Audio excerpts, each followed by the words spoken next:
Mahal naming Senator Bato, Mindanaon ka po, and as per history, ang Mindanao is never been colonized. Pangatawanan mo yan, huwag kang padadaig. At isa sa batas ng Islam, huwag mong isuko ang iyong pamilya. Kung anong meron ka, lumaban ka. Sino ang boses ng bayan? Inday Sara! Inday Sara! Sino ang handang lumaban? Inday Sara! Inday Sara! Para sa kinabukasan, sino ang sagot? Inday Sara for President! Inday Sara, Inday Sara. Para sa masa, siya ang pag-asa! Inday Sara, Inday Sara. Serbisyo tunay, walang pahinga! Mahal naming Senator Bato, Mindanaon ka po, and as per history, ang Mindanao is never been colonized.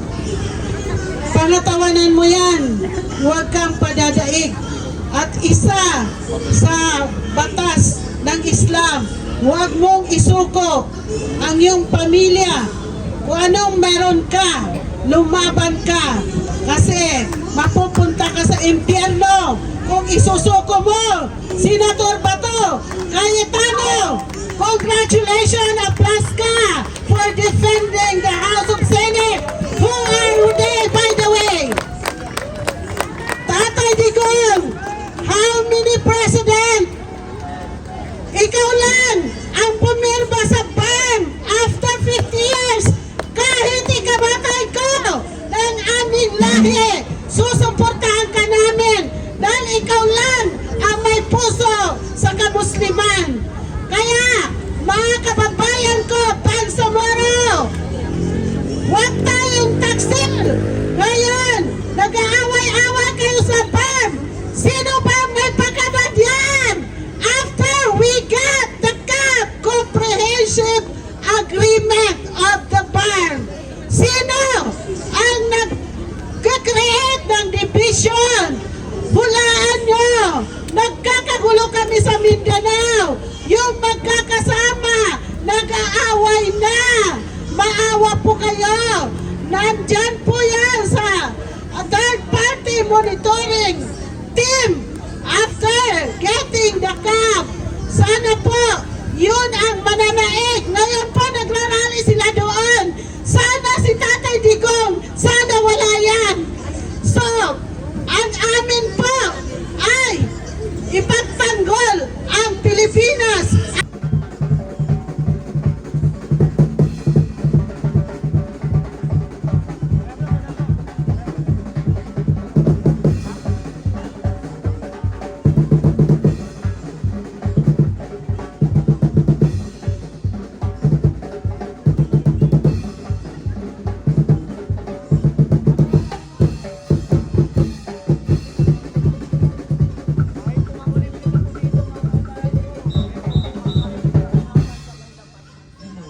Hello. Check. Ate Tess, right? Tess. Hello, check. Ayan.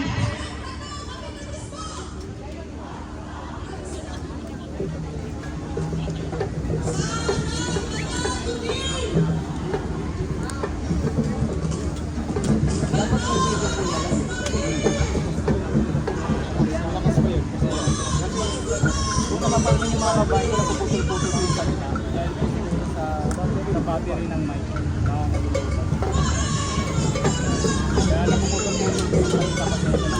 Ngayon po ay ika-15 ng Mayo. Ang unang araw para sa impeachment trial po ni VP Inday Sara. Wala po tayong ibang hangad at dalangin kundi ang may basura ito. At panalangin din natin, hilingin sa itaas sa ating Panginoon na ang 13 senador na nasa majority block 13 ay wag pong bumitaw hanggang dulo ng laban na ito. Atin pong ipagdalangin mic po tayo na humiling sa itaas na ito ay tuluyang maibasura nang matapos na ang paghihirap ng kabilang panig. Nagdideliryo na ho sila, sa totoo lang. Diba? Kasi ito na yung huling paghain nila. Sa oras na basura ito, nga silang lahat. Pupulutin silang lahat. Kaya nanginginig na sila. Tinatawag na nila si Taning. Naglulumuhod na sila sa mga buod nilang mga magnanakaw at kurakot. Diba? Kaya tayo po, mga kamaisog, huwag din po tayong bibitaw hanggat hindi nababatsura ang impeachment ni VP Inday. Hindi tayo titigil sa pagpunta dito sa Senado.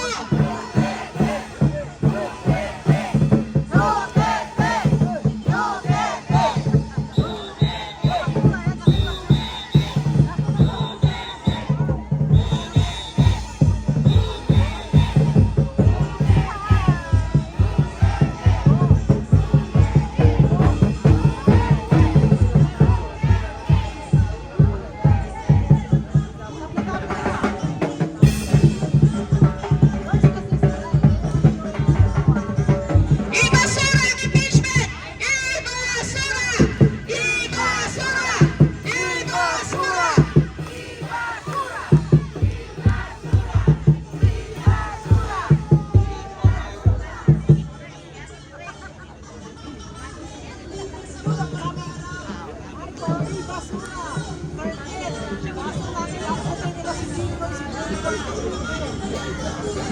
Ano po yun talagang ano na po yun, nakalinya na yun, siya po talaga ang magiging Pangulo natin sa darating na 2028. Para po sa ating pangunahing tagapagsalita, aking pong tatawagin si Sultan Omar Sharif Umbaya, former Manila GPLDN Mosque and Cultural Center Administrator. Ayan po.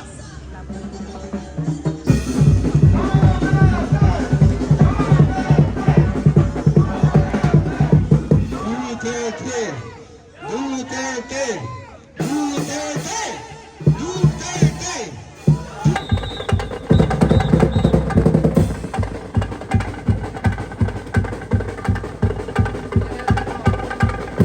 Pumasok po tayo, yung mga kasama ng PEN, magsipasok po tayo sa loob.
Hello, check.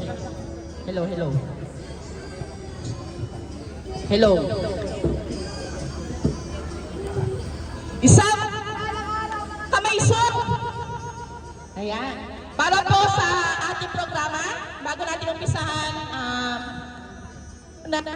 si Mamo V para sa ating opening prayer.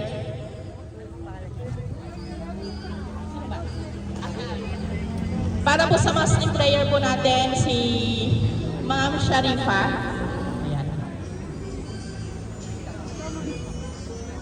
And si Mamo V para sa ating mga Christian couple. Ang hapon sa ating lahat. Itaas po natin ang ating mga kamay sa dibdib natin. Naririnig. Mahina daw, mahina. Dapat marinig ako hanggang sa loob ng Senado. O, pakiharap dito. O, nawawala-wala. Nawawala-wala. Okay ba? Naririnig niyo ako lahat? Dinabati ko po kayong lahat. Maraming salamat sa suporta ninyo. Bang ng maisok at saka nagpapasalamat din ako kapulisan natin na alam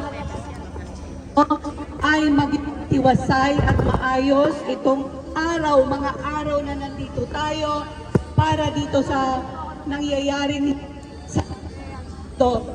Ngayon, alam natin lahat ang mga pangyayari. Kung kayo ay nakikinig sa social media dahil yan ngayon ang nandiyan talaga, ang mas mostly tuhanan, tayong malito at yun pong umaasa sa dami ng nangyayaring nakawan at sinungaling kasinungalingan, kababuyan na nangyari sa Senado. Minsan iisipin natin, tayo ba ay pinabayaan na ng Panginoon? Ang sagot ko po ay hindi. Buhay po ang Panginoon.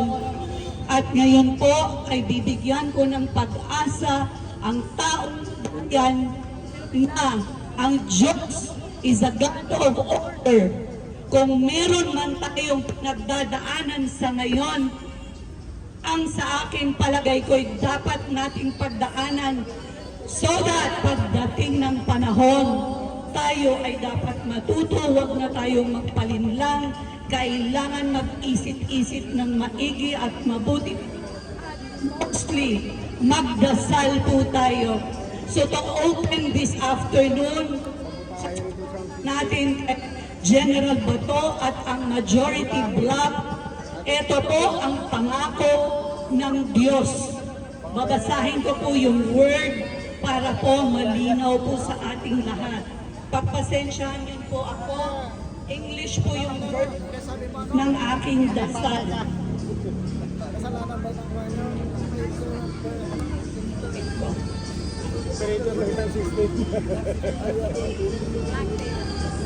Please bear with me dahil overheat po yung isang phone ko, so gamit ko ngayon itong maliit mo na phone. Ito po yung prayer ko this morning dahil pagising ko po, umiiyak po ako dahil po ang sama-sama na ng loob ko, ang sama-sama na ng nangyayari sa governance natin. Pero gumanda po ang araw ko dahil nabasa ko po ito. Ang sabi ng Panginoon, I will not ignore the cries of injustice. I am about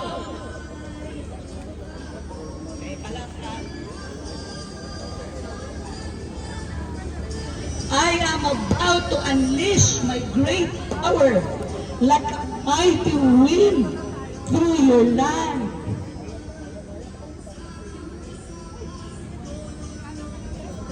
That is greatest of miraculous power will be seen all around you. Even now, winds are blowing down the structures and of men from trusting in my power. Gale force winds will blow, clearing out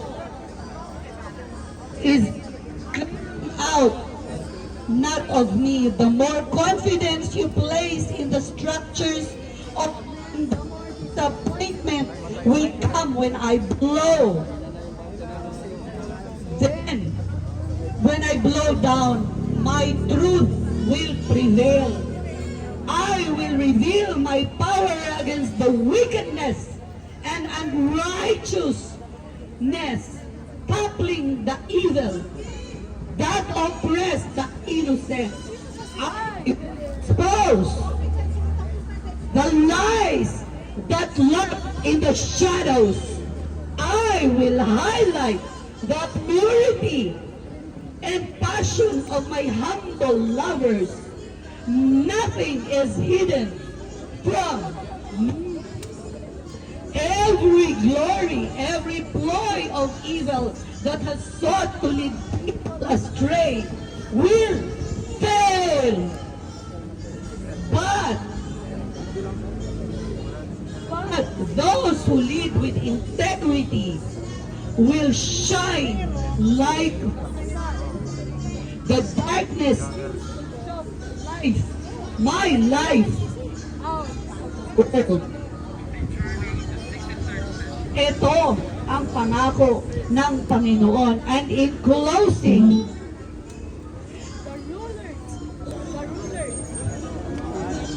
rulers scheme and confer together against each other.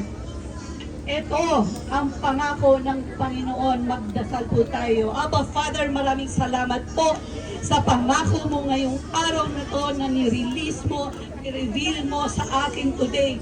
Yes, Lord, we trust in you. Father, we trust in you that you will prevail in the injustices, in the midst of all this wickedness. Abba, Father, let your blood of Christ be upon this Senate and everyone else here, even dito sa labas, kahit po yung sa kabila na din po, tulungan niyo po kami, basbasan niyo po kami ng blood ni Kristo. Maraming salamat po. I-clear niyo po ng mga taong wala nang alam kung paano sila magstay in power na wala naman silang karapanan, yung mga magnanakaw. Lord, convict them, confuse the enemies, Father, in the name of Jesus. Lord, your name be praised. Your name be praised. Your name be praised. Yan po. That's our prayer in the name of Jesus. And everybody says, Amen. Amen and Amen. Ibigay ko po ito, ang mikropono dito sa ating kapatid na Muslim. Maraming salamat.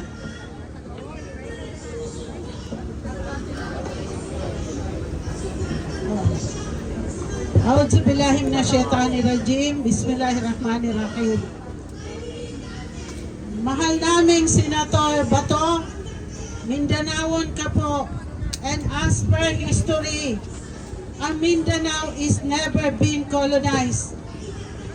Pangatawanan mo yan, huwag kang padadaig. At isa sa batas ng Islam, huwag mong isuko ang iyong pamilya. Kung anong meron ka, lumaban ka. Kasi mapupunta ka sa impyerno kung isusuko mo. Senator Bato, Cayetano, congratulations, applause ka for defending the House of Senate. Who are they, by the way? Tatay Digong, how many president? Ikaw lang ang pumirma sa BAM after 50 years. Kahit ikabatay ko ng aming lahi, susuportahan ka namin dahil ikaw lang ang may puso sa kamusliman. Kaya, mga kababayan ko, Bangsamoro, huwag tayong taksil. Ngayon, nag-aaway-away kayo sa BAM. Sino ba may pagkabad yan? After we got the CAP, Comprehensive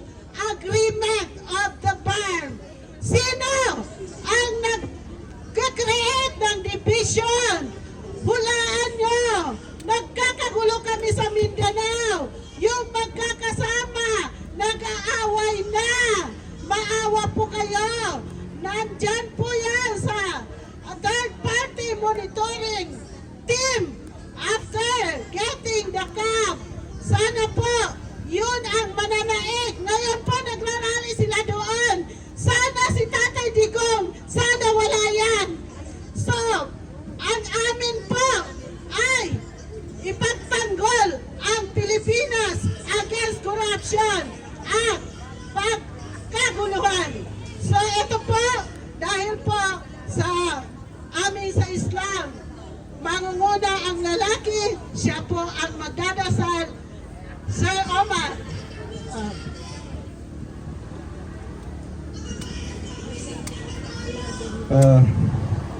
yung lahat, no.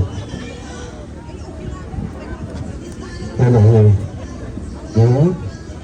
Assalamualaikum warahmatullahi wabarakatuh. Saya akan pilih silakan. Hello. Hello.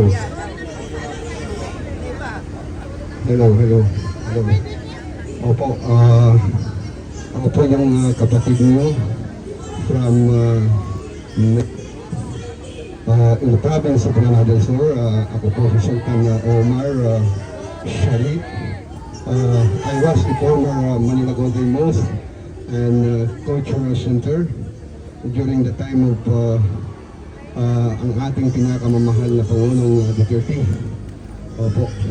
So, kami mga Muslim nandito po ngayon sa oras na ito sa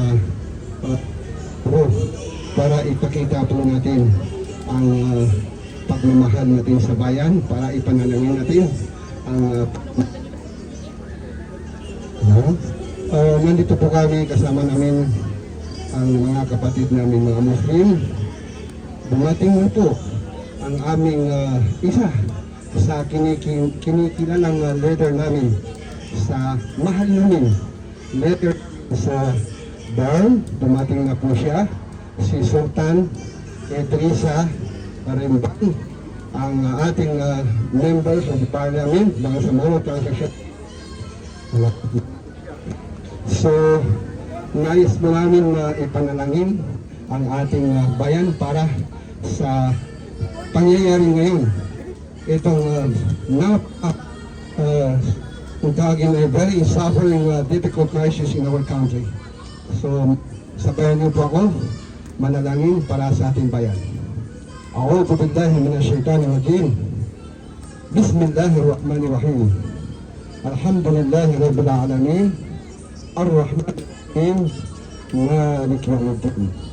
Iyyaka na'budu wa iyyaka nasta'in. Ihdina ash-shiratal mustaqim.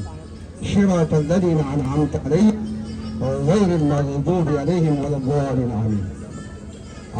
Yes.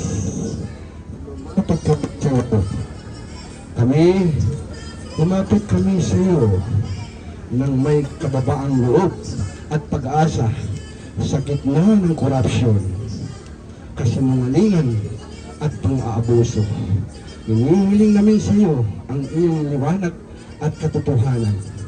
Bigyan mo ng tapang ang mga taong tapat na naglilingkod. Ipuin mo ang puso ng mga naniligaw upang manaig ang konsensya ay sa kasakiman. Gabayan mo ang aming mga pinuno upang piliin nila ang siya kahit sa kasakiman. Gabayan mo ang aming mga pinuno upang piliin nila ang katarungan, malasakit at banal. Turuan mo rin kaming mga mamamayan na huwag manahimik sa mali, kundi maging responsable, matuwid at mapagmahal sa bayan. Naway magsimula ang pagbabago sa ating gawain at pakitungo sa kapwa. Pagpalain mo ang aming bansa ng Alayin mo ang aming alta ng pagkakaisa, katapatan at tunay na kapayapaan. Namin inaalay ang aming pag-asa at laban para sa kapatid ng aming bayan. Amen. Amen. Assalamualaikum warahmatullahi ta'ala wabarakatuh.